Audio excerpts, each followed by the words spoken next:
Less than 1% of criminal trials involve a former president. Fewer still feature a judge openly warning that a defendant could be removed from the courtroom. Yet that is exactly what unfolded here in a packed courtroom with jurors watching every movement. The tension escalated so sharply that even veteran legal observers were taken aback. This was not a routine procedural clash. It was a moment that stopped people cold and prompted a single question. What just happened inside that courtroom? The trigger was not a document, a technical argument, or a legal loophole. It was one witness, a man who once stood just feet away from Donald Trump day after day, someone trusted, someone loyal. And under oath, this insider delivered testimony so unexpected and so damaging that Donald Trump visibly lost control in front of the jury. This was not courtroom theatrics. It marked a turning point, a collision of anger, evidence, and fractured loyalty. And understanding why this moment matters requires looking closely at what made this testimony different from everything that came before it. The most explosive detail was not what was said, but who said it. This was not a political opponent, a journalist, or a distant government official. It was someone from inside Trump's inner circle, a person who spent day after day in his presence, handling personal matters, witnessing private behavior, and observing how decisions were made when the cameras were off. In trials of this magnitude, insider testimony carries a unique weight. Jurors instinctively understand that proximity creates knowledge, and knowledge carries power.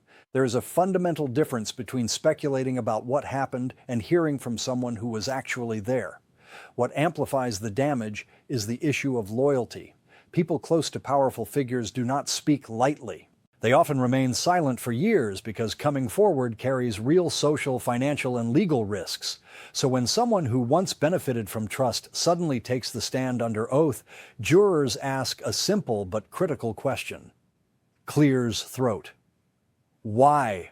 Now, that question almost always leads to an uncomfortable answer, because at some point, the truth became impossible to ignore. From a psychological standpoint, betrayal by a former loyalist often feels more credible than accusations from a known adversary. Prosecutors understand this dynamic well, and it explains why Trump's reaction to this testimony mattered so much. Losing credibility to a stranger is frustrating. Losing it to someone who knows your habits, your routines, and your private reactions feels personal. Jurors do not merely listen to testimony, they visualize it. They imagine the moments being described. Once those mental images form, they are extremely difficult to erase. That is why insider witnesses are considered among the most powerful and most dangerous assets in any courtroom. And it is why this testimony immediately shifted the emotional gravity of the entire trial. The impact was intensified by how the testimony was delivered. The witness did not rely on rumors, assumptions, or secondhand accounts. He did not say, "I heard," or "someone told me later." He looked directly at the jury and made one thing unmistakably clear. He was there. He saw it himself. That distinction changes everything. Eyewitness testimony cuts through legal complexity because it gives jurors something concrete to hold on to. A real person describing a real moment as it unfolded. Most high-profile trials depend heavily on documents, emails, timelines, and expert analysis. Those elements matter, but they can feel abstract and distant. Eyewitness accounts are different. They create images. Instead of focusing on paperwork, jurors imagine the room, the timing, the behavior, and the choices being made. When a witness speaks calmly, confidently, and without exaggeration, those images become even more powerful. Prosecutors know that a moment jurors can clearly picture will stay with them far longer than any chart or legal argument. This is also why the testimony was so difficult for the defense to undermine, and why Donald Trump appeared increasingly agitated as it unfolded. Legal arguments can challenge intent or interpretation, but it is far harder to explain away a witness who says, "I watched it happen." To discredit such testimony, the defense is often forced to suggest the witness is lying outright. That is a risky strategy when the witness appears composed, detailed, and has little to gain and much to lose. From a juror's perspective, eyewitness testimony does not simply add evidence. It raises the emotional stakes, and once that happens, the balance inside the courtroom begins to shift in a very real way. What made this testimony particularly damaging was its movement from accident to intent. This was not a story about misplaced paperwork, forgotten boxes, or careless staff errors. The witness described actions that appeared deliberate, calculated, and purposeful. In a courtroom, that distinction is enormous. Jurors may forgive confusion. They may overlook sloppiness, but intentional behavior immediately raises alarms because it suggests awareness, and awareness changes everything. The witness reinforced this shift by providing specific details, precise locations, clear timing, and defined actions. He did not rely on vague generalities or emotional exaggeration. That level of specificity matters. It signals memory, not imagination. Prosecutors rely on this because detailed recollections allow jurors to replay events in their own minds. And once jurors begin to visualize behavior as deliberate rather than accidental, the narrative becomes emotionally sticky. It stops being a legal theory and starts feeling like a real story. This is where pressure visibly built inside the courtroom, particularly for Donald Trump. Allegations of intentional action strike at the core of accountability. They plant a devastating question in jurors' minds. If there was nothing to hide, why act at all? That question does not require legal expertise. It relies on common sense, the same logic people apply in their own lives. When behavior looks like avoidance rather than coincidence, excuses begin to collapse. This testimony did not merely add another problem for the defense. It reframed the entire case, shifting it from a dispute over records into a story about conscious decisions made under pressure. And once jurors begin thinking in those terms, emotional momentum becomes extremely difficult to stop. What pushed this testimony from damaging to truly dangerous was not just what was described, but when it allegedly occurred. According to the witness, these actions did not take place years earlier in some distant, forgettable moment. They happened after authorities had already made clear they were seeking the documents in question. In any courtroom, timing is everything. Jurors may forgive honest mistakes made before rules are fully understood. They are far less forgiving when actions occur after warnings, requests, and legal notices have been issued. Behavior that follows notice signals awareness, and awareness fundamentally changes how conduct is judged. From a common sense perspective, timing tells a story on its own. If documents disappear before anyone asks for them, the defense can argue confusion or mismanagement. But when actions occur after repeated requests, the logic shifts. Prosecutors do not need complex legal language here. The sequence speaks for itself. First comes the request, then comes the action. That order raises immediate red flags for jurors because it looks like a response to pressure, not a coincidence. People understand this instinctively because it mirrors everyday life. We all know the difference between a mistake and a reaction. This is precisely why tension in the courtroom visibly escalated during this portion of the testimony, particularly for Donald Trump. Timing eliminates wiggle room.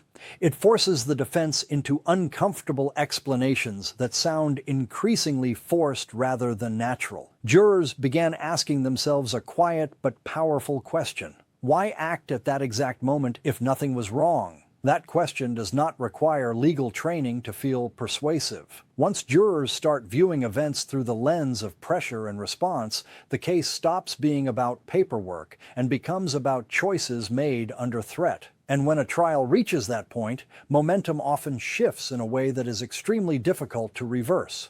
One of the most underestimated but damaging aspects of any trial is not what is said from the witness stand, but how a defendant behaves while it is being said. As the testimony unfolded, Donald Trump did not remain calm or composed.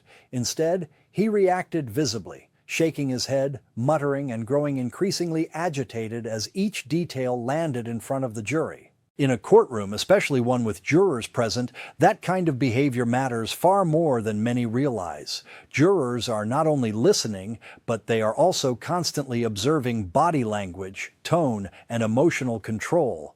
Judges and defense attorneys routinely advise defendants to sit still, appear confident, and allow their lawyers to speak on their behalf. The reason is simple. Composure signals confidence, while emotional reactions often signal fear, frustration, or loss of control. When a defendant reacts strongly at the precise moment damaging testimony is introduced, jurors naturally wonder why. Even if they do not consciously analyze it, the impression forms. Something struck a nerve. That perception is powerful because jurors are human.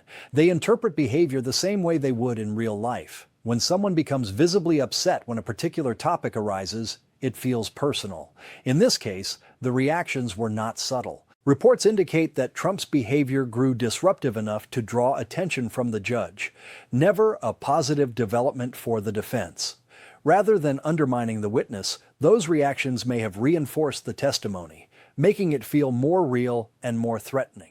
In a trial centered on credibility, emotional control becomes a form of evidence, even if it is never formally labeled as such. Jurors may forget specific legal arguments, but they rarely forget moments when someone appeared unable to contain themselves under pressure. And once that image takes hold, it quietly shapes how everything else is interpreted for the remainder of the trial. Everything in the courtroom shifted the moment the judge intervened. Judges are trained to maintain order, particularly in high-profile cases, and they rarely issue public warnings unless a clear line has been crossed. So when the judge warned Donald Trump that he could be removed from his own trial if his behavior continued, it sent a powerful signal not just to Trump, but to the jury. This was not a casual reminder. It was a serious intervention. Jurors immediately understand that something unusual and significant is happening when a judge takes that step. From their perspective, judges are neutral authority figures. They are not advocates for either side, which is precisely why their reactions carry so much weight. When a judge openly signals that a defendant's behavior is unacceptable, jurors do not see it as opinion. They see it as a warning grounded in experience. It subtly reframes the moment. The testimony is no longer merely emotional or dramatic. It is serious enough to provoke a loss of control. That perception lingers long after the warning itself. Even subconsciously, jurors begin to associate the damaging testimony with the defendant's inability to handle it calmly. There is also a deeper psychological layer at work. Defendants have the right to be present at their trials, but that right comes with the expectation of self-control. When a judge reminds the courtroom that this right can be lost through behavior, it highlights a lack of restraint at a critical moment. Jurors may not understand legal procedure in detail, but they understand composure. Someone who appears unable to control themselves while accusations are laid out does not look confident or reasonable. They look pressured. Rather than seeing a defendant unfairly targeted, jurors may begin to see someone unraveling under scrutiny. And in a trial where credibility is everything, that shift in perception can quietly amplify the damage already done, making the testimony feel even more credible and more dangerous. Up until this point, the defense had maintained a clear and carefully constructed narrative. The argument was strategic and simple. If anything went wrong, it was due to misunderstandings, staff mistakes, or legal confusion, not direct involvement by Donald Trump himself. That story depended on distance. The distance between Trump and the actions. Distance between intent and outcome. As long as that gap remained, jurors had room to doubt. But the insider testimony collapsed that distance almost instantly. Once a witness places a defendant at the center of events, the defense is forced into an uncomfortable corner. They are left with only two risky options. Either they accuse a longtime trusted insider of lying under oath, or they accept the witness's account and attempt to justify behavior that now appears deliberate and poorly timed. Both paths are dangerous. Accusing a calm, detailed witness of dishonesty risks alienating jurors. Accepting the testimony opens the door to explanations that feel strained and unnatural. Jurors are remarkably sensitive to moments when lawyers are scrambling to recover. This is often the point where trials quietly turn. Earlier themes, political targeting, overreach, and confusion begin to feel disconnected from what jurors have just heard. Instead of one coherent narrative, the defense is left offering fragmented explanations that require mental gymnastics to accept. And when jurors have to work too hard to believe something, they usually do not. This testimony did not just weaken Trump's case, it knocked the defense off balance. From that moment forward, the trial stopped being about abstract arguments and became a test of whether the defense could regain credibility at all. What made this testimony especially difficult to dismiss was that it did not rely on memory alone. The witness did not simply say, "This is how I remember it." He arrived with contemporaneous notes and supporting records created at or near the time the events occurred. In the eyes of a jury, that distinction is critical. Human memory can fade or blur over time. Notes taken in the moment suggest awareness, concern, and a reason to document events before any investigation or legal pressure existed. From a psychological standpoint, jurors instinctively place greater trust in records created in real time than in stories reconstructed years later. The timing of those notes matters just as much as their content. They signal that the witness was not reacting to a plea deal, media attention, or prosecutorial pressure. Instead, they suggest he recognized something was wrong as it was happening and felt compelled to record it. That perception dramatically strengthens credibility. It frames the testimony not as self-preservation, but as a response to conduct that already felt serious and troubling. The damage deepened when those notes reportedly aligned with other evidence already presented in court. When written records, timelines, and physical evidence all point in the same direction, jurors stop viewing allegations as isolated claims. They begin to see a pattern. Once a pattern forms, attacking the witness personally no longer solves the problem. The defense would need jurors to believe that notes, circumstances, and corroborating details all coincidentally support a false story. That is a difficult leap. This is how trials often tip. Not through a single dramatic statement, but through layers of confirmation stacking up until reasonable doubt starts to feel increasingly out of reach. For many jurors, this testimony did not land in isolation. It fit into a broader narrative they may already recognize. Over the years, several people who once stood firmly beside Donald Trump followed a similar path.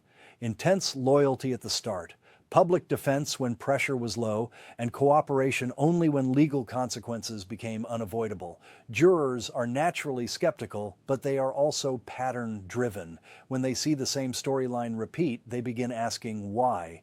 Is it really believable that so many insiders independently decided to lie, or does something else explain the consistency? What makes this pattern persuasive is how human it feels. People behave differently when their freedom is at stake. Cooperation does not automatically signal betrayal. It often signals self-preservation. Jurors understand this instinctively because they can imagine themselves in the same position facing serious legal risk. Most people, when forced to choose, would pick truth over loyalty. That does not make the witness heroic, but it does make him believable. And in a courtroom, believability matters far more than likability. This is also where claims of pure political persecution begin to lose their force. Political opponents can be dismissed as biased. Media critics can be waved away. But former insiders, people who once benefited from access, protection, and loyalty, are much harder to explain away. They had something to lose by speaking, and even more to lose if they lied under oath. When jurors connect those dots, the witness stops looking like a traitor and starts looking like someone who made a difficult but rational choice. Once that shift occurs, the emotional framing of the entire case changes in a way that is extremely difficult for the defense to reverse. This moment does not end when the court adjourns for the day. Testimony like this sends shockwaves far beyond a single trial, and jurors are not the only audience. When a trusted insider delivers detailed, damaging testimony under oath and the defendant responds with visible anger, it becomes a signal event. Other prosecutors take notice, other investigators pay attention, and perhaps most importantly, other potential witnesses begin reconsidering their silence. History shows that once one insider speaks, the barrier breaks. Silence becomes harder to maintain, and cooperation begins to feel less risky. From a legal standpoint, this kind of testimony can open doors that were previously difficult to push through. Allegations involving intentional conduct supported by contemporaneous notes, precise timing, and visible courtroom reactions do not exist in a vacuum. They can influence parallel investigations, strengthen related cases, and invite deeper scrutiny. That means the consequences may extend far beyond a single verdict or one jury. Momentum matters in the legal system, and moments like this can quietly shift the balance of power in ways the public does not fully see until much later. There is also a powerful public and political ripple effect. Legal arguments can be complex and easy for supporters to dismiss. Vivid moments are not. People may forget statutes and motions, but they remember images. An insider testifying, a defendant losing control, a judge issuing a rare warning. Those images shape media coverage, public discussion, and long-term perception long after the courtroom empties. That is why moments like this are often remembered more clearly than final verdicts themselves. In the end, this was not just another difficult day in court. It was a defining moment, one where pressure, evidence, and emotion collided in a way that may influence not only how this case concludes, but what comes next.